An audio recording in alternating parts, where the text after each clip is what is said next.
come. I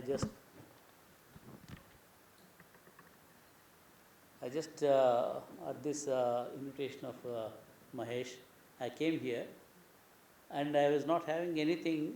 What is that I am going to do in this great country? But when I was traveling from airport to her office, I noticed what's all possible. Madam, I was the government advisor promoting the IT industry in India. In the 80s, there were no IT jobs in India. We created millions of jobs in India, and millions of families got benefited because of that one sector in India. Today, now India is becoming a superpower because of the technology advantage, because of the manpower that whatever available, we were able to create the job opportunities for them, and economy also, tax collection, everything happened because of one industry. We already done that in India from 80s, 90s, and today it's competing with any Western countries and be ahead of them in every technology. And when I started interacting with some of your people who came to receive me, I noticed that they are young, they have the talent, they have very good communication skills, and that is the raw material for the information technology industry. And we can create, if we can train them properly and bring the right kind of companies to Uganda, they do not have to go to other countries. Sitting in Uganda itself, they can earn dollar income, and also they can participate in the economic activities of Ugandan government, because this I have already done it in India. For me, it's not not at all an issue to create that opportunity here. And when we have done that for a big country with 1.4 billion population, the small country like Uganda, creating those opportunities is very easy. But the only thing is, I mentioned to Honorable Colonel that government has to be very proactive. And I told the IT representative of the Ugandan government, unless we get into action, particularly in this current age where the artificial intelligence is bringing a lot of changes, we have to be very quick in taking the opportunities and moving forward. That's what I mentioned to her. I am able to bring that bigger delegation next year, but before that, I want to see myself that whatever we are discussing, that has to be put into action. I want to come once again, and based on my whatever survey, I will definitely convince other investors to create jobs, and all the youth who are now part of your country, they will all get very good jobs, and they'll create a lot of economic activity for the great country. That possibility is very high, and we will make it happen provided we work together as a team. Thank you so much. Where is it? Oh, we are based in Loya district. Lawyer. Yeah, Thank you for coming. thank you, ma'am. When you leave your home in the morning and you're going to work,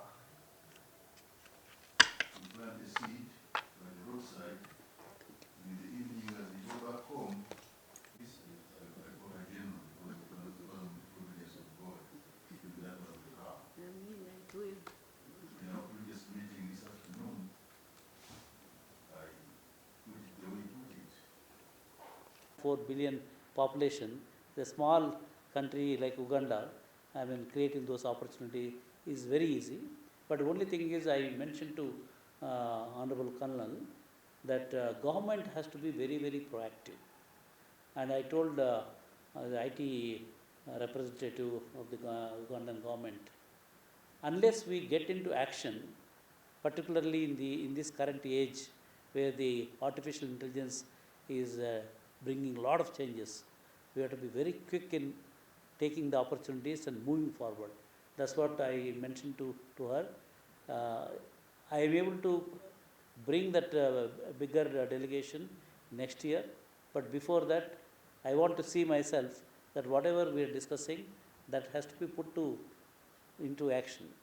I want to come once again, and based on my whatever survey, I will definitely convince other investors to create jobs, and all the youth who are now part of your country, they will all get very good jobs, and they'll create a lot of economic activity for your great country.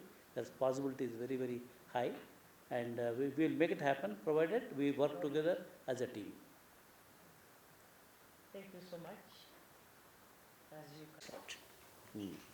And if you are an investor and you want to do agriculture, government can support you in many ways.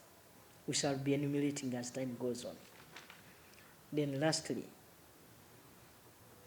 but not the least, because I know they are going to tell you everything, Uganda has the most fertile soils, I believe, in the world, because I don't know other parts. Because I was in Turkmenistan, they were struggling to put drips so that the trees can grow. Here, government of Uganda is trying to protect that beauty. Uganda has arable land, fertile land. That's why it is called the Pearl of Africa. I don't know whether my brother...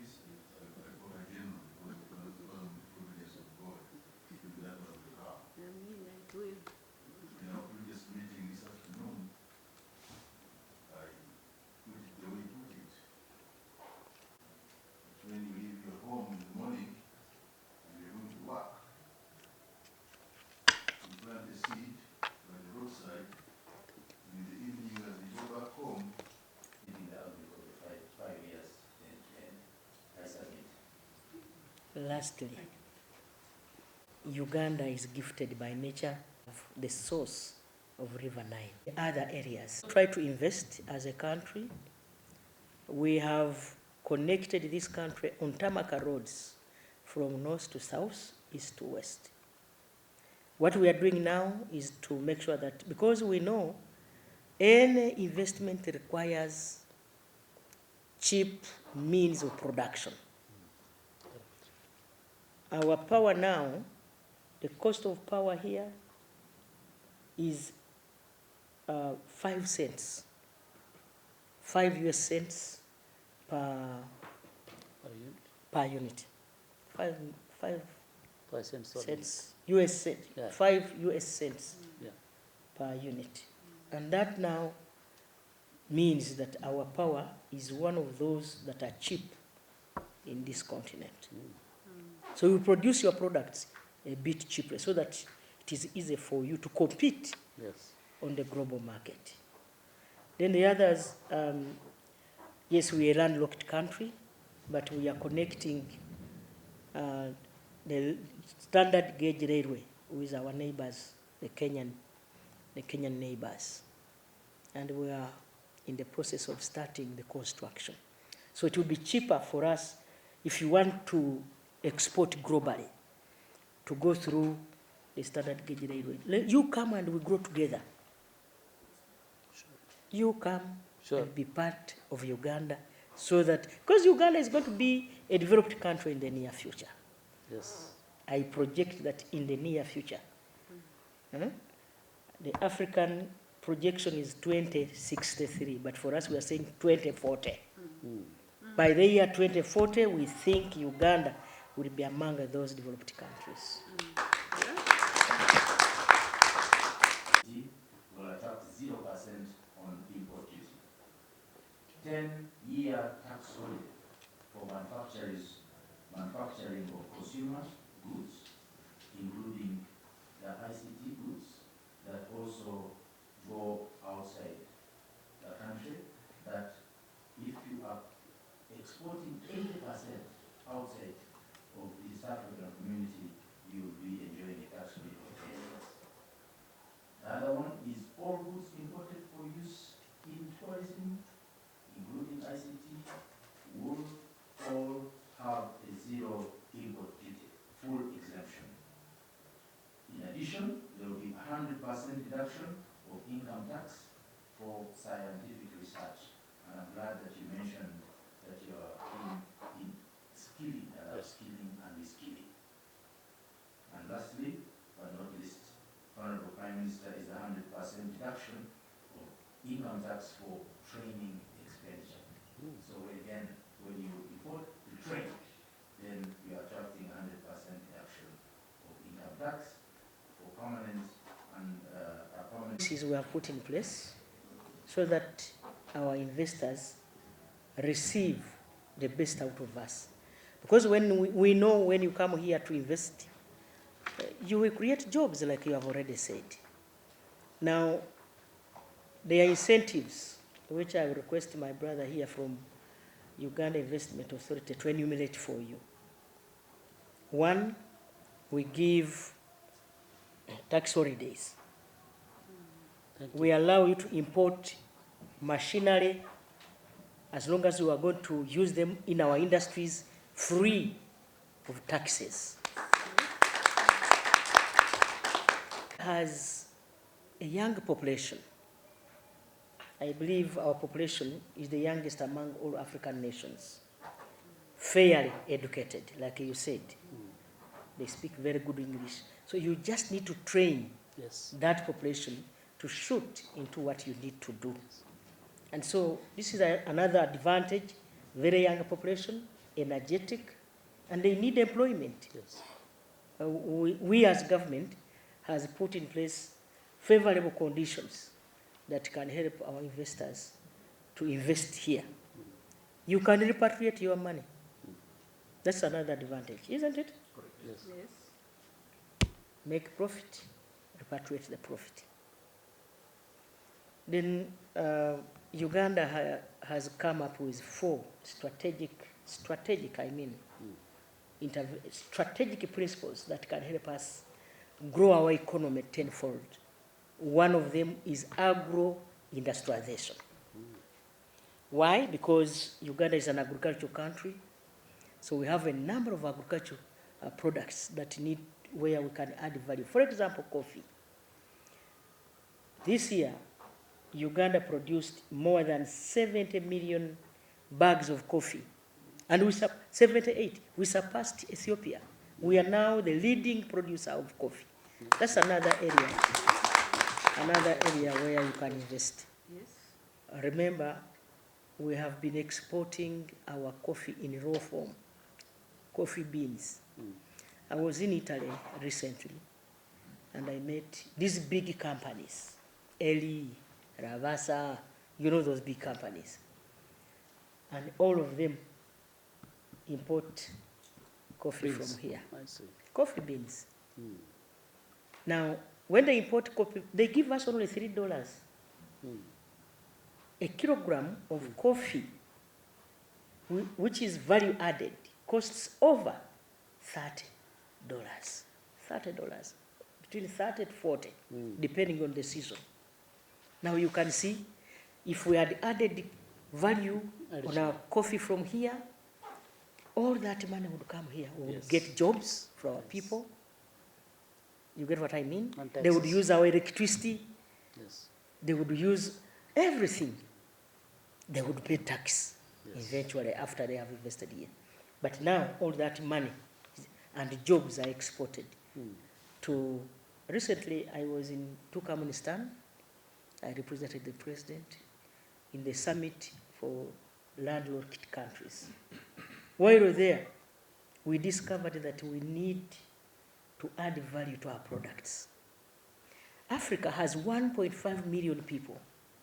So you can add value to our coffee and sell it within Africa. Because the market is here. You don't even need to go very far. We can, because we have the market within Africa. So an investor coming here, we have 3 options. 1, you will sell within the country. 2, we have the East African market with 300 million people. We have COMESA with 600 million people. We have the Africa Free Trade Area with 1.5 billion people. And that's a market. Because we import these materials or these finished products after they have taken them cheaply from Europe back to Africa. And so an investor who comes in Uganda, this is the best investment destination. I want to talk about tourism. Uganda is the best tourist destination.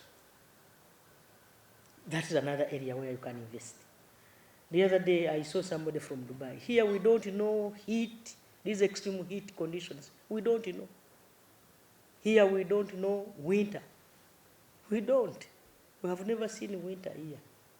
So, during the time when people want to come away from that extreme heat, today I saw a clip where somebody was preparing an omelette on a rock, just poured an omelette. And Yes, it is. here, no. The way you have seen these temperatures is the way we see them in January, in February, up to December.